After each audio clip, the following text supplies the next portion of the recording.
Yo yo yo, konnichiwa, balik lagi sama gue Amano Hari di channel Masobu. Dan kali ini gue mau ngebahas tentang ciri-ciri senpai ya di Jepang yang bisa kalian percaya. Ya karena ada kalanya minasan cukup beruntung ya, terutama yang ngambil visa Tokutei Gino gitu. Kadang kan ada juga senpainya yang udah ngambil visa Tokutei Gino duluan. Jadi pas sampai kerja di sana ada senpai yang harusnya bisa ngebantu minasan supaya bisa kerja lebih lancar, hidup lebih tenang di negara orang. Tapi ada beberapa senpai yang justru bisa merusak minasan baik dari luar maupun dari dalam ya, yang bikin minasan kerja jadi males-malesan ya, hidup asal-asalan, kebanyakan flexing pamer sana sininya tanpa menunjukkan kalau minasan emang bisa kerja gitu, tanpa membuat minasan berkembang dari segi kerjaan maupun dari segi bahasa Jepangnya minasan sendiri. Jadi kayak apa sih senpai-senpai yang bisa dipercaya ketika berada di Jepang? Nah ini dia nih, ada 6 senpai yang bisa dipercaya. Yang pertama jelas senpai yang pengalamannya relevan gitu.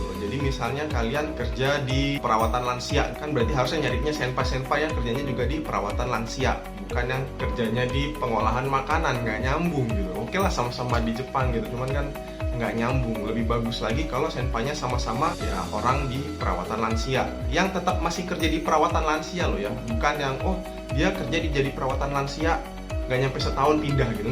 Itu nggak bisa dipercaya ya. Itu ya karena ada kalanya bukan perusahaan yang jelek ya, emang minasan tidak kompeten ya. Kadang ada orang Indonesia yang ditegur dikit langsung bilangnya wah orang Jepang jahat-jahat gitu kan. Lah Anda dikasih tahu tidak mau gitu. Kalau nggak mau dikasih tahu ya susah gitu. Namanya pegawai gitu kan, namanya karyawan ya, mau nggak mau nurut dong disuruhnya apa gitu sama atasan. Minasan juga kalau jadi atasan gitu, punya pegawai, punya bawahan, nggak nurut gimana ya, pasti dibuang dong kalau bisa dibuang gitu kan. Cuman ya Tokutei Gino kadang sebaik itu ya, jadi tidak semudah itu membuang minasan. Jadi cari senpai yang relevan, yang kerjanya sesuai ya, sama-sama pengolahan makanan gitu, sama-sama pelayanan di restoran, itu bagus. Tapi ya bukan berarti anti ketemu sama senpai-senpai yang beda peminatan ya. Cuman kalau urusannya kerjaan akan lebih bagus mengembangkan minasan yang kerjaannya sama. Tapi kalau enggak ya nggak masalah, asalkan dia tipe senpai yang nomor 2 nih. Apa itu nomor 2? Mampu berkomunikasi, alias ya bahasa Jepangnya bagus ya, bahasa Jepangnya bagus dan dia bisa ngejelasin ke minasan dengan baik gitu. Kenapa sih minasan harus kerja kayak begini gitu, kenapa kerjanya harus dari jam segini sampai segini, kenapa istirahatnya cuma sejam, kenapa boleh ini tapi nggak boleh itu, dan semacamnya. Itu ya senpai-senpai yang bagus ya. Kadang cari taunya tuh gampang. Senpai-senpai yang bagus dari hal komunikasi itu pertama dilihat dulu dia JFT basicnya lulus sekali ujian nggak gitu tuh ya. Kalau misalnya dia belajar terutama dari LPK atau TSK yang sama gitu kan sama minasan gitu kan, dia belajar di TSK, di LPK, terus dia ikut ujian JFT Basic, kalau langsung bisa lulus berarti bahasa Jepangnya bagus ya. Harusnya bisa dipercaya lah kalau nanya-nanya sesuatu yang berhubungan dengan kehidupan di Jepang gitu, dengan ya misalnya mau belanja-belanja gitu kan, oh tahu nih sayur apa yang gampang dimasak yang mirip-mirip kayak masakan-masakan di Indonesia gitu, atau misalnya bahan baku apa. Nah itu biasanya ya kalau nggak bisa berkomunikasi bahasa Jepang ya susah gitu. Minasan mau belajar caranya bikin teikikeng gitu kan. Teikikeng tuh kayak tiket naik kereta sepuasnya tapi bulanan ya, entah sebulan, 3 bulan, 6 bulan gitu ya. Nah itu gimana cara bikinnya gitu, itu harus nanya senpai yang ngerti bahasa Jepang, karena pasti dia juga ketika bikin nggak dijelasin pakai bahasa Inggris ya. Syukur-syukur ada yang dijelasin pakai bahasa Inggris, tapi kemungkinan besar enggak ya, jadi mesti belajar. Nggak mau kan sama senpai yang bahasa Jepangnya bagus ya, minimal JFT Basic sekali coba lulus. Kalau JFT Basic beberapa kali nggak lulus terus akhirnya lulus, nah di sana minasan cuman belajar kerja keras. Tapi ngomongin kerja keras ya, kalau minasannya sendiri sekali belajar bisa lulus, apa iya yang kayak gitu dibilangnya kerja keras? Bisa jadi bukan kerja keras, hanya rasa malas yang bertambah gitu kan, bisa jadi ya. Mudah-mudahan sih emang karena ya lama aja ya, mau udah berusaha tapi memang kemampuannya ini agak lambat gitu. Cuman kan ya kalau kita mau belajar kan cari senpai yang lebih kompeten lagi gitu. Kalau bisa ada yang lebih kompeten, kenapa nyari yang ya JFT basicnya berkali-kali coba baru lulus? Karena apa ya, mungkin kalau buat minasan yang belum pernah belajar bahasa Jepang, mungkin mikirnya N5 gitu, N4 gitu kayaknya susah banget gitu kan. JLT Basic juga kayak susah banget. Tapi kalau Minasan udah belajar dan tinggal di Jepang, lalu ikut JLPT N3, N2, Minasan bakal mikir, ih gampang banget N4, ada orang nggak lulus di tingkatan segini. Nah itu, tapi ya itu kalau Minasan berhasil melewati N3, N2 ya. Kalau enggak mungkin mikirnya wah emang susah apa gimana gitu. Cuman ya berusaha aja sih sebenarnya. Belajar aja yang rajin ya, pasti lulus. Nah berikutnya senpai ketiga nih yang biasanya bikin Minasan berkembang, bikin Minasan seneng ya, biarpun merantau jauh dari orang tua, itu biasanya senpai-senpai yang memiliki sikap yang positif. Sikap positif tuh gimana? Ya jadi mereka bakal lebih sering ke ngarahin Minasan gitu kan, kasih tahu yang baik-baik gitu. Kenapa sih mesti kerja sampai tamat gitu? Kenapa sih misalnya setahun nih tapi jabatannya nggak nambah gitu, tapi kok stay di satu perusahaan gitu? Biasanya senpai-senpai yang baik itu bakal gitu, bakal kasih tahu oh karena begini gitu, bakal kasih tahu hal-hal positif sih ke Minasan ya, bukan hal-hal yang kayak ih di sini mah gajinya kecil, wah di sini mah desa kagak enak, apa-apa nggak ada dan semacamnya gitu-gitu. Nah itu bukan senpai yang bisa dideketin ya, senpai yang bisa mengembangkan Minasan supaya menjadi kepribadian yang lebih baik, itu bukan ya, bukan seperti itu senpainya. Karena ya Jepang itu sendiri sangat menjunjung tinggi yang namanya loyalitas ya, kesetiaan. Jadi orang yang nggak setia di banyak perusahaan itu nggak bakal terlalu dilirik ya, kecuali itu perusahaan emang lagi butuh banget orang ya. Kadang wah dia baru kerja sekian bulan nih, bahasa Jepangnya juga nggak terlalu bagus tapi butuh orang, ya udahlah masukin ya. Kadang ada juga ya, walaupun sebagian besar perusahaan Jepang itu punya harga diri ya, punya pride gitu.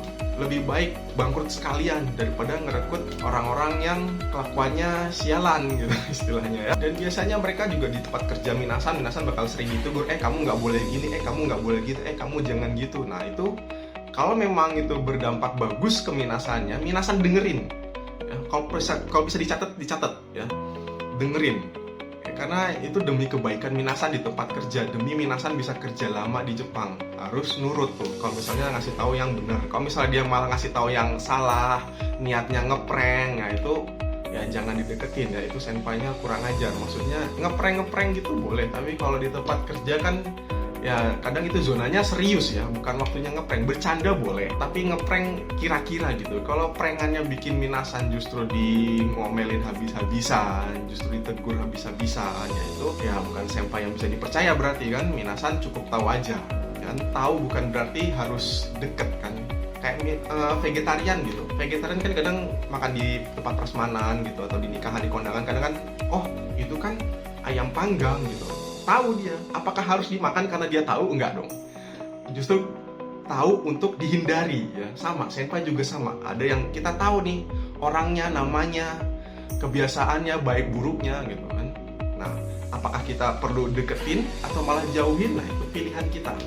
Kalau kita pengennya yang baik ya berarti kita pilih senpai-senpai yang baik. Nah, yang keempat, biasanya senpainya itu punya etos kerja yang baik gitu. Jadi ya Minasan tinggal lihat aja kalau tiap kerja apakah dia rajin masuk, kayak seolah-olah manusia super gitu, nggak pernah sakit, atau dia juga nggak pernah terlambat. Mau datang jam berapapun, dia disuruh datang jam berapapun nggak pernah terlambat. Sering kali ya 10-15 menit sebelum jamnya kerja itu udah datang. Nah itu berarti senpai yang perlu dideketin ya, senpai yang bisa dipercaya. Kenapa ya? Karena bisa on time ya.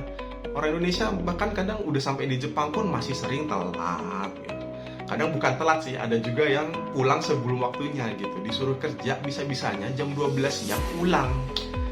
Terus alasannya kenapa pulang? Kirain boleh pulang. Kan aneh ya. Orang kan ketika dia pulang kan harusnya ganti baju dulu dong. Kalau di pabrik gitu kan, ganti baju, ke ruang ganti pasti ketemu orang. Kenapa nggak nanya?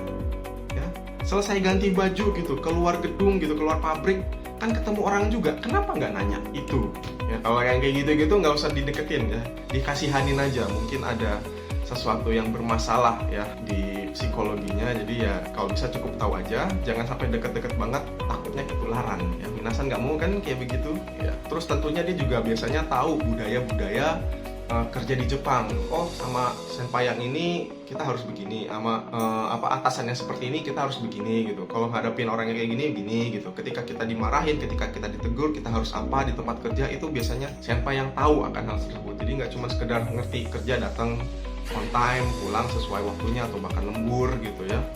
tapi ya yang bisa tahu juga sela-selanya, sela-sela yang baik ya. Maksudnya kalau bisa ditegur kita ya mesti begini.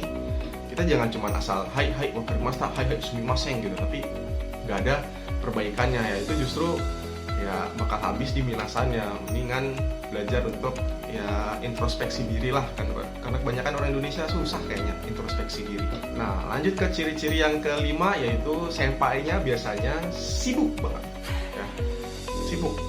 Jadi kadang nggak ada waktu gitu, saking mereka aktif bekerja di perusahaan ya, mengabdikan diri, mencurahkan tenaga dan pikirannya di tempat kerja, mereka tuh nggak sempet yang namanya banyak-banyak update story di IG, nggak sempet yang namanya bikin channel YouTube kayak begini nih ya. Kalau saya kan nggak kerja di Jepang lagi ya, kalau kalau saya nggak sibuk-sibuk amat harusnya bisa upload tiap hari kalau perlu ya, bahkan seminggu mungkin bisa 3 kali gitu ya. Cuman ya karena saya cukup sibuk di luar dan ada urusan ini itu, jadi ya saya cuma bisa bikin seminggu sekali. Dan paling nggak yang seperti itulah. Biasanya saking bagusnya kerjaan mereka nggak sempat kepikiran buat bikin kayak gini. Kenapa? Karena bikin video YouTube kayak gini tuh effort minasan, harus planning, harus ya kadang scripting, harus ya googling, harus ya lihat pasar, maintain ini itu gitu, susah ya. Berarti kan orang yang bisa sebegitu rajinnya upload video di YouTube ketika berada di Jepang ya, mereka ya sebelumnya nggak sibuk-sibuk amat mungkin ya, karena saya juga dulu begitu.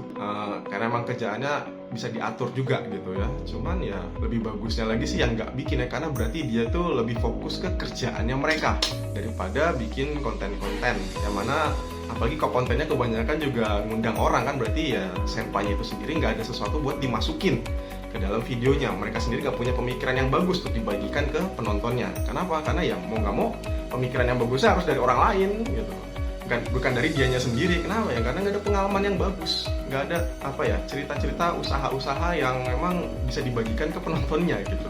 Jadi ya itu, dia cari yang sibuk, yang mau nggak mau ketika ketemu minasan ya dia mesti janjian banget sama minasan. Itu pun pas janjian ketemuan paling cuma bisa berapa jam, biasanya kadang langsung pulang gitu saking sibuknya gitu. Jadi ya biar minasan juga menghargai waktu ya. Senpai yang sibuk itu ngajarin minasan buat menghargai waktu. Wah, gue juga ngapain ya gitu, wah kemarin kerjaan masih kurang paham nih kotoba yang apa gitu. Kalau misalnya mau ngejelasin apa ke senpai, ke atasan masih susah, coba pelajarin bahasa Jepangnya gitu kan, mumpung nggak bisa ketemu sama senpai dan semacamnya itu ya. Ya kalau emang sebegitu capeknya silahkan jalan-jalan ya. Di Jepang kan banyak tuh tempat-tempat wisata gitu, spot-spot jalan-jalan biar menghibur minasan lah, biar nggak cuma kerja aja. Itu bisa jika nggak bisa ketemu sama senpai. Sama minasan juga harus berani nolak tuh kalau misalnya ada senpai-senpai yang memang kurang kerjaan, yang terlalu senggang, terus dikit-dikit ngajakin ke sini, ngajakin ke situ ya. Kalau minasan dari segi budgeting tidak mencukupi ya, minasan punya budgeting tersendiri yang mau nggak bisa ngikutin lifestyle mereka, belajarlah nolak. Jangan apa-apa asal ikut asal mau. Oke, dan kita masuk ke ciri-ciri senpai yang terakhir alias yang keenam ya. Kalau di Jepang 6-nya kayak begini nih. Kalau di Indonesia kan 6 begini gitu kan, atau begini doang gitu. Nah di Jepang tuh 6-nya kayak begini. Kalau nggak salah pernah juga diajarin di video saya yang lain deh. Coba minasan cari. Nah senpai yang keenam adalah senpai yang punya reputasi yang bagus gitu. Jadi apa ya, bagi orang-orang yang seangkatan gitu, kayaknya dipercaya banget gitu. Kayaknya kalau ada apa-apa dia sering dipanggil. Misalnya nama senpainya itu Anton deh misalnya gitu kan. Anton, koci tetsudat deh gitu. Anton, kamu yang ngerjain ini ya. Anton, kamu yang bikin ini ya.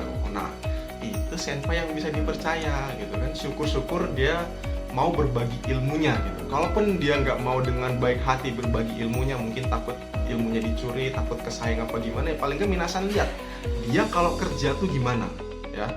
Dilihat, oh dia tiap disuruh ini ngerjainnya begini, tiap disuruh itu ngerjainnya begitu, dan seterusnya. Sehingga ya dia punya reputasi yang baik karena dipercaya oleh orang-orang seangkatannya dia ya, orang yang jabatannya sama kayak dia, bahkan terutama dipercaya sama atasannya dia sendiri. Kalau misalnya dia berasal dari TSK atau LPK-nya minasan ya, mungkin sensei pun ngerekomendasi ke minasan gitu, tolong ya kalau misalnya kamu ada apa-apa kamu tanya senpai yang ini. Nah itu tuh ya, kalau misalnya digituin ya berarti dia termasuk senpai yang bisa diandalkan ya, bisa membantu minasan untuk hidup di Jepang, kerja di Jepang ya. Kalau minasan pas di tempat kerja gitu ngeliat ada senpai ini kok malah males-malesan kerja sekerjanya gitu, disuruh apa suka nolak kalau misalnya bisa nolak gitu. Nah itu kan gimana ya, aneh gitu. Orang kan kerja buat disuruh-suruh ya, buat dapat kerjaan gitu. Malah masa kerja malah menghindari kerjaan tuh maksudnya gimana gitu.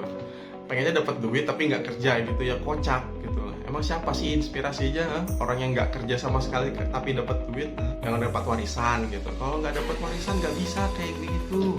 Ya, kalau Minasan bukan anak dari salah satu 9 naga dan sekawan-kawannya, nggak bisa hidup cuma ngandelin warisan ya.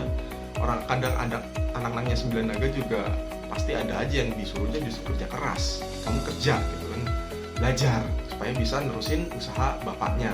Karena nerusin usaha bapaknya yang mungkin besar itu ya, yang bukan mungkin lagi, emang besar ya, itu gak gampang, gak bisa dengan hidup males-malesan, belajar seadanya. Ya itu mah ujung-ujungnya cuma ngabisin uang papa. Padahal kan bapaknya sendiri juga biasanya udah kerja keras mati-matian tuh sampai bisa membangun usaha sebesar itu gitu. Gak mungkin dia leha-leha gitu waktu zamannya mesti nyari modal dengan kerja, nggak mungkin kerjanya asal kerja gitu kan ya. Masa anaknya malah nunggu warisan doang kan susah. Oke, segitu aja 6 ciri-ciri senpai yang bisa dipercaya ya. Semoga aja bisa membantu Minasan buat milih-milih, wah yang kayak gini nih senpai yang bisa buat deketin nih, wah yang ini nih jangan nih, ini agak-agak nih senpainya nih. Nah semoga bisa seperti itu ya. Bukan berarti antisosial ya, bukan berarti milih-milih banget jadi teman. Nah kalau nggak milih-milih teman nanti malah disuruh ikut-ikutan ngumpetin mayat lagi kan, bahaya, jangan. Atau malah sama-sama ikut-ikutan jadi imigran gelap gitu kan, jangan dong. Nanti kalau ada kenapa-kenapa, kalian pikir mereka bakal tanggung jawab? Enggak ya. Kalau mereka bisa ngelepas Minasan sebagai ekor, ya Minasan aja yang dibuang. Dianya mah kabur dengan bebas. Nah terus Minasan gimana? Ya udah meratapi nasib. Makanya cari yang bener. Oke? Semoga video ini bermanfaat. Dan kalau emang ini bermanfaat buat teman-teman atau keluarganya Minasan, silahkan dibagiin aja ya. Ya semoga mereka lancar bisa kerja di Jepang, dan kerja di Jepang juga mereka ya bener gitu kan, hidup di Jepang dengan nyaman gitu kan. Sampai ketemu lagi, Jane.